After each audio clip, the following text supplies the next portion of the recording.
Bienvenidos a Mystic Soul, el lugar donde no vienes a entretenerte, sino a realizarte. Hoy veremos el libro de nutrición de Thompson. Muy bien. Este libro de nutrición de Thompson Yanis L. es uno de los que más se ocupan en la formación universitaria de nutriólogos. Lo podrás reconocer, tiene esta carátula y es de esta autora, que ha creado muchos textos en relación con este tema. Es una extracción completa porque veremos prácticamente todo lo que está en el libro de una manera sintetizada, lo más minimalistamente posible. Y bien, comencemos. El capítulo 1. El papel de la nutrición en nuestra salud. El libro comenta contándonos el caso de Ana, una chica robusta de unos 40 y pico años que se siente mal de su cuerpo. Ella acude a un especialista de la salud y dados los síntomas que le comenta, le dice: lo que tú tienes es hipertensión, tómate estas pastillas y con eso tienes tu problema resuelto. Al final, no se sabe, lo deja el libro a nuestro criterio, si forma de obrar de este profesional de la salud fue adecuado o no. ¿Fue necesario darle medicamentos? ¿Habrían otras alternativas? Pues partimos de la idea de que la nutrición es una gran respuesta a una gran cantidad de dolencias y que más bien con esta nutrición podemos tener un estado de salud. Comienza con el concepto de nutrición. Se define como el estudio científico de alimentos y cómo estos mantienen al cuerpo, es decir, lo sostienen, e influyen en nuestra salud. Incluye cómo consumimos, digerimos y almacenamos los nutrientes y a su vez cómo estos afectan nuestro organismo.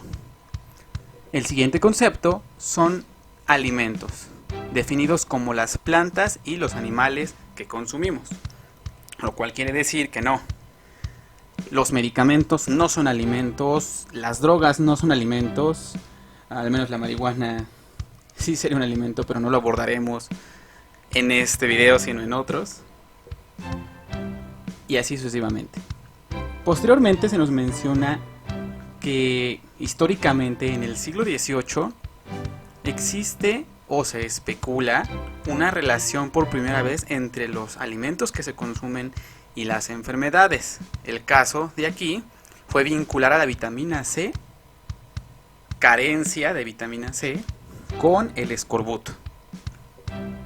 También se nos menciona posteriormente al Dr. Goldberg, en donde se observa la pelagra y se cuestionan, bueno, ¿por qué le da a los pobres y no a los ricos? Se supo que ellos tomaban incluso muestras del tejido de las personas, se lo comían inclusive, se lo frotaban y no les pasaba nada. Entonces se preguntan, pues, ¿qué está pasando aquí?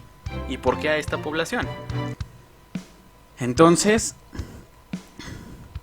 se dio cuenta de que había un déficit nutricional y que esto era la razón de por qué en las clases pobres no se consumía un alimento específico y por eso les daba esa enfermedad. Los ricos no, porque la comían en sus comidas diarias. Así se denota la importancia que hay entre la nutrición y las enfermedades, tales como el cáncer, y se menciona el papel del nutriólogo como un experto en poder responder bien a este tipo de cuestiones y asociaciones.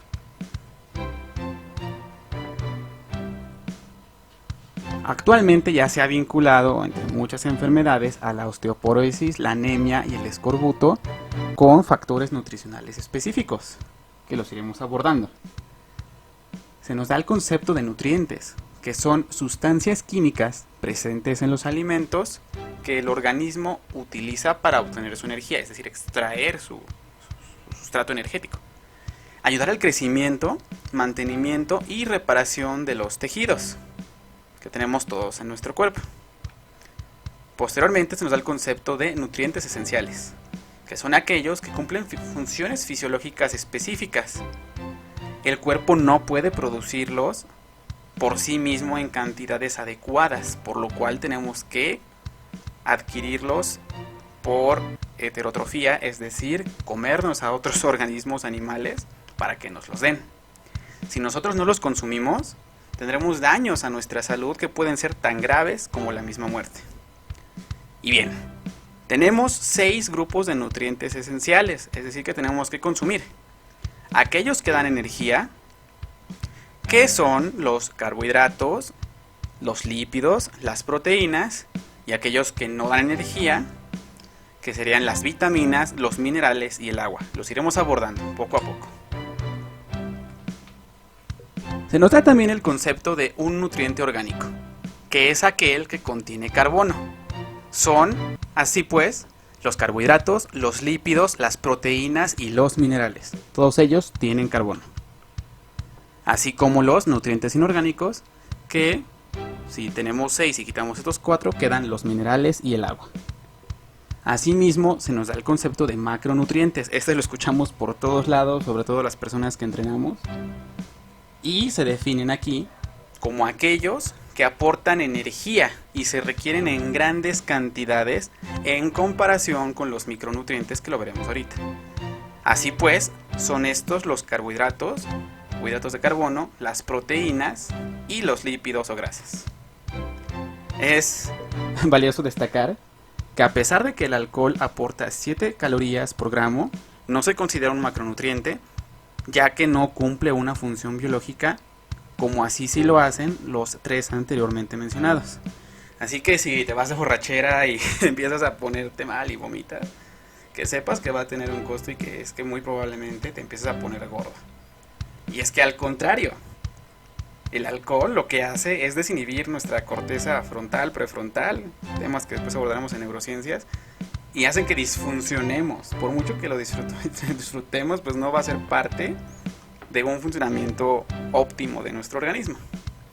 Y muy bien, el concepto de kilocaloría, que es el calor necesario para aumentar 1 grado Celsius 1 kilogramo de agua. Sí, kilogramo, que es lo mismo que 1 litro de agua en equivalencia, por cuestiones de densidad. Ahora, es valioso destacar que técnicamente kilocaloría son 1000 calorías, por el prefijo kilo, que son 1000. Sin embargo, en la jerga nutricional se utiliza ya indistintamente caloría como kilocaloría. Así que si son estrictos, sepan que es un error, pero un error consensuado. Que todo el mundo, 1 caloría, lo mismo que 1 kilocaloría. Bien, pasamos a los carbohidratos o hidratos de carbono. Tienen una imagen donde se ven ejemplos de estos macronutrientes presentes en estos alimentos. Están compuestos por carbono, hidrógeno y oxígeno. Son nuestra fuente principal de energía en la mayor parte de nuestras actividades y procesos, especialmente los neurológicos y la actividad física, como cuando corremos, caminamos, trotamos. Se encuentran principalmente en todo el reino vegetal. Hay una historia de un libro, no recuerdo su nombre, para que ubicar bien los carbohidratos y las proteínas. Dice que todo aquello que está en la tierra, todas las espinacas, lechugas, etcétera, son carbohidratos per se, y todo lo que se mueve son proteínas. Referimos a organismos como animales, vacas, puercos, etcétera.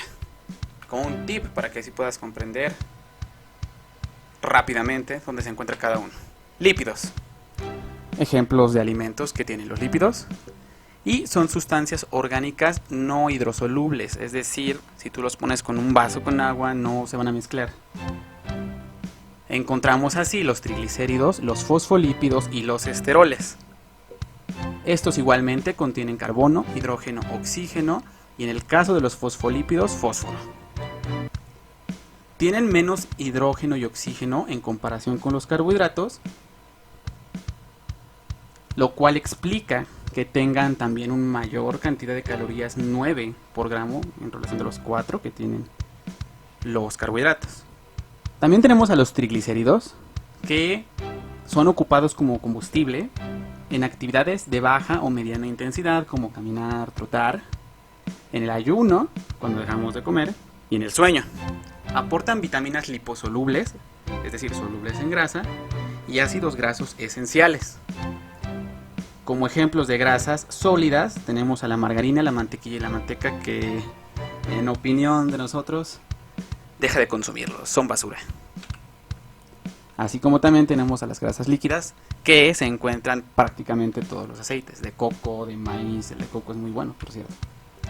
Bien, proteínas. Ejemplos de alimentos con proteínas. Tienen, al igual que los anteriores, carbono, hidrógeno y oxígeno. Sin embargo, lo que los diferencian es que también tienen nitrógeno. Ahora, hay que entender muchas cosas aquí. Y es que en bloques de 4 se les denomina aminoácidos. Nosotros, cuando nos comemos un cacho de carne, un pescado, degradamos estas proteínas en fragmentos más pequeños llamados aminoácidos.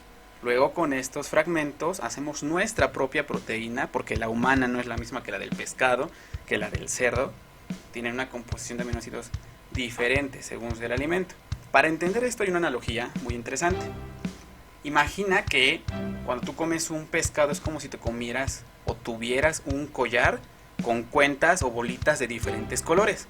Lo que hace nuestro cuerpo es romper ese collar, y nuestra proteína está formada por bolitas, por cuentas de colores específicos. Por ejemplo, que fuera azul, amarillo, rojo y blanco. Pues entonces nuestro cuerpo rompe esos collares, alimentos que consumimos, y toma solamente las rojo, azul, amarillo y blanco para hacer solo nuestras proteínas. De otro modo serán incompatibles. De aquí ya tú puedes saber que pueden haber muchos mitos en relación con esto, que si como verduras, que si como pescados. Sin embargo, quédate con esa analogía, lo iremos viendo posteriormente. La función de las proteínas es crear nuevas células, dar una adecuada estructura ósea, es decir, de nuestros huesos, una reparación celular, el equilibrio metabólico, es decir, de nuestro gasto de energía y consumo de energía, y nuestros fluidos corporales. Los encontramos en carnes, lácteos, legumbres, semillas, especialmente las hortalizas, etc. Vitaminas.